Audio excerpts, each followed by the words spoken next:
London, 1888. The most terrifying city on earth. A killer is walking these streets, and he will never be caught. He removed organs from his victims with surgical precision. He taunted police with letters written in blood. He mutilated bodies in ways that horrified even the most hardened detectives of the era. And then, after 5 murders that shook the entire British Empire, he simply stopped. No arrest, no conviction, no confirmed identity. Over 130 years later, we still don't know who Jack the Ripper was. But in this video, we are going to get closer to the truth than any documentary has before. We cover every confirmed murder, every key suspect, the DNA evidence that shocked researchers in 2014, and what investigators believe today. Let's open the vault. To understand Jack the Ripper, you first have to understand Whitechapel. In 1888, Whitechapel was one of the most dangerous, overcrowded, and desperate districts in the entire world. Tens of thousands of people crammed into crumbling tenements. Disease, alcoholism, and extreme poverty were everywhere. Women with no income had 2 choices, the workhouse or the streets. Many chose the streets, and that made them targets. Jack the Ripper specifically targeted female street workers in Whitechapel. Investigators believe this was deliberate, not random. He knew these women would be alone. He knew they would be in dark alleys. And he knew that in 1888, nobody powerful enough would care. He was wrong about that last part. Because when the murders began, the newspapers exploded. The public panicked, and Scotland Yard launched one of the most intense manhunts in British history. And still, they never caught him. The question that has haunted criminologists, historians, and amateur detectives for over a century is simple. Who was he? Was he a doctor? A butcher? A local man? A foreigner? A woman? We are going to answer that question, as completely as the evidence allows. But first, let's walk through every confirmed killing. Investigators have officially identified 5 confirmed Ripper murders, known as the Canonical Five. There were other murders in the area during this period, but these 5 share the same signature, same method, same killer. Murder 1, Mary Ann Nichols, August 31st, 1888, 3:40 in the morning. Bucks Row, a narrow, poorly lit street in Whitechapel. A carman named Charles Cross is walking to work in the dark when he spots something on the ground. He thinks it is a bundle of tarpaulin. He walks closer. It is a woman, Mary Ann Nichols, 43 years old, 5'2", a mother of 5 children. Her throat had been cut, twice, from left to right. The cuts were deep, precise, and deliberate. The police surgeon noted something disturbing immediately. The injuries showed knowledge. This was not frantic violence. This was controlled, the Ripper's first confirmed victim. And already, investigators sensed they were dealing with someone different. Murder 2, Annie Chapman, September 8th, 1888. 8 days later. Annie Chapman, 47 years old, found in the backyard of 29 Hanbury Street at 6 in the morning. This murder was different, worse. The Ripper had removed internal organs from Annie's body.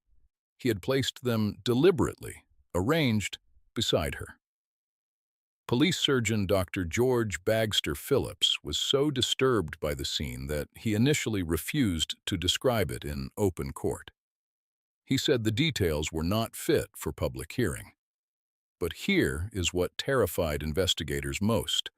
The removal showed anatomical knowledge. This was not the work of someone who had never seen inside a human body. Whoever did this knew what they were doing. The city of London erupted in fear. Murders 3 and 4. The double event, September 30th, 1888. September 30th. One night. Two murders. Investigators call it the double event, and it is the most terrifying night in the entire Ripper timeline. Elizabeth Stride was found at 1 a.m. in Dutfield's yard on Berner Street. Her throat cut, but nothing else. Investigators believe the Ripper was interrupted. Someone was coming. He ran, but he was not done.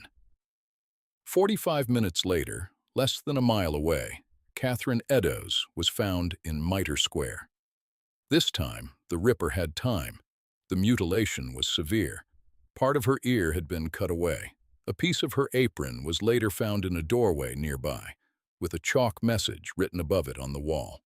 The message read, "The Jews are the men that will not be blamed for nothing." Police Commissioner Sir Charles Warren ordered it wiped away immediately, before it could be photographed, fearing it would cause anti-Semitic riots in the area. That decision destroyed a crucial piece of evidence, and investigators have debated it ever since. Murder 5. Mary Jane Kelly, November 9th, 1888. The final confirmed Ripper murder, and by far the worst, Mary Jane Kelly, 25 years old, the youngest of the Canonical Five. Unlike the others, Mary Jane was murdered indoors, in her own room at Miller's Court on Dorset Street. The Ripper had time, privacy, no risk of interruption.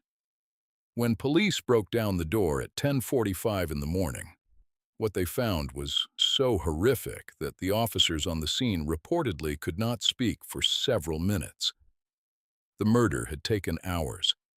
The level of violence was unlike anything the other four victims had experienced.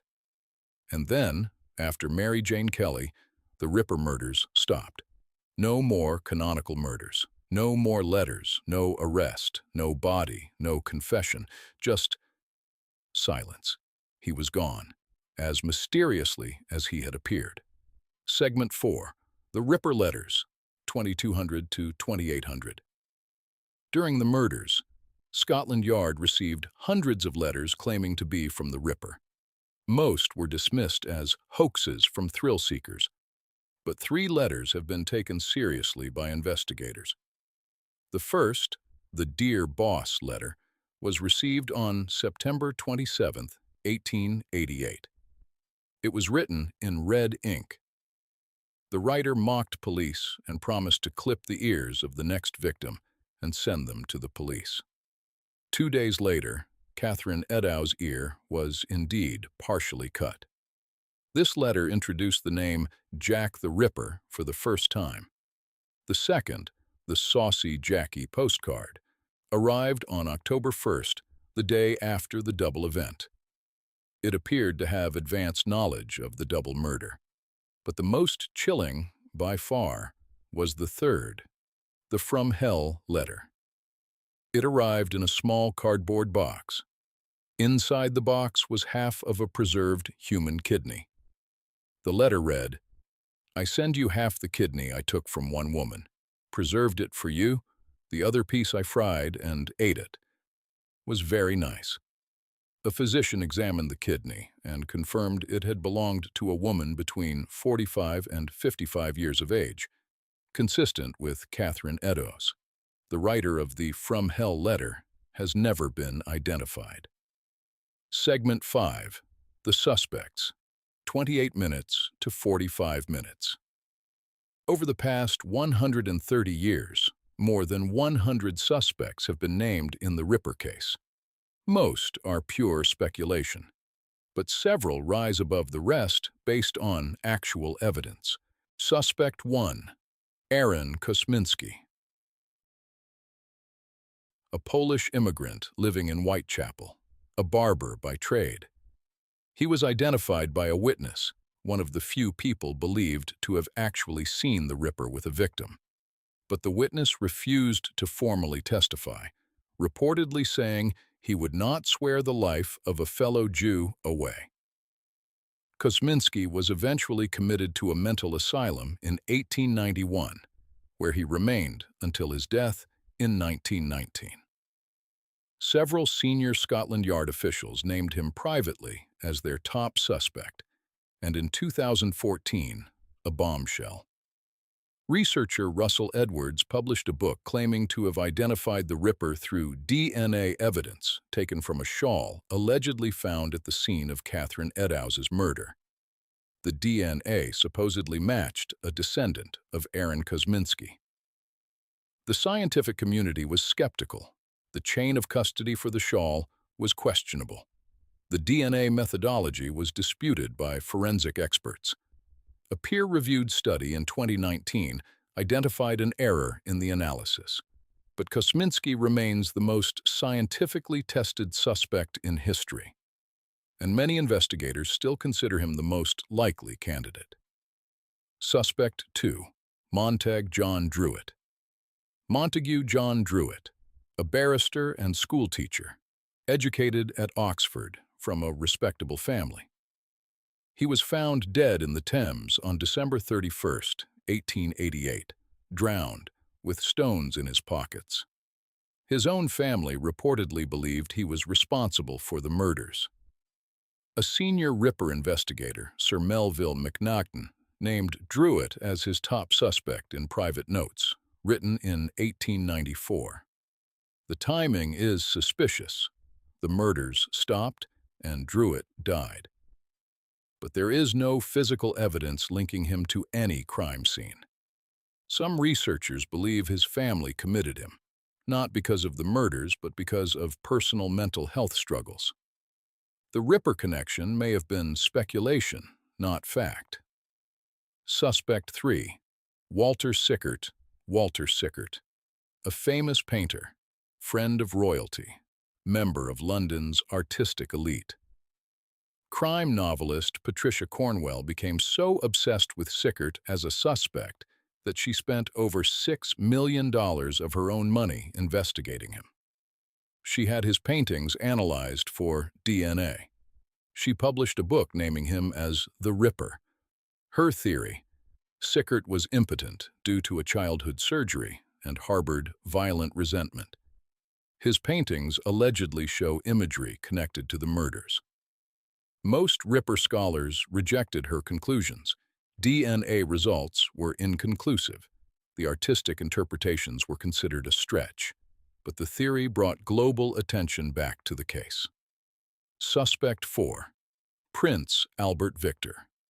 The most explosive theory of all, the royal conspiracy. According to this theory, Prince Albert Victor, grandson of Queen Victoria, heir to the throne, was involved in a secret marriage to a Catholic woman in Whitechapel. When the women in the area discovered this and threatened to expose the royal family, they were silenced by the Ripper on orders from the crown. Most historians consider this pure fantasy. Prince Albert Victor was out of London during several of the murders. The theory relies entirely on unverifiable sources and has been largely discredited. But it has never fully died, because it is simply too dramatic to let go. Segment 6. The DNA evidence, 45 minutes to 52 minutes. In 2014, the world's media erupted with a headline: Jack the Ripper has been identified using DNA. Researcher Russell Edwards had purchased a shawl at auction, allegedly recovered from the murder scene of Catherine Eddowes in 1888. He worked with forensic scientist Dr. Jari Louhelainen to extract DNA from the fabric. The results, they claimed, matched mitochondrial DNA from a living descendant of Aaron Kosminski. The story dominated global news. Newspapers declared the case solved. But the scientific community was not convinced. Critics raised serious problems. The shawl had no verified chain of custody. It had changed hands many times since 1888. Contamination was a significant concern. And in 2019, a separate peer-reviewed analysis published in the Journal of Forensic Sciences identified what it described as a critical error in the original DNA reading. Dr. Lou Halanen defended his methodology. The debate continues in academic circles. The uncomfortable truth is this: even with modern forensic science, Jack the Ripper has not been definitively identified. The DNA evidence is compelling but contested. The case remains officially open. Segment 7. Why was he never caught? 52 minutes to 56 minutes. Scotland Yard in 1888 was not the Scotland Yard of today. There was no fingerprint analysis, no DNA testing, no forensic pathology as we know it.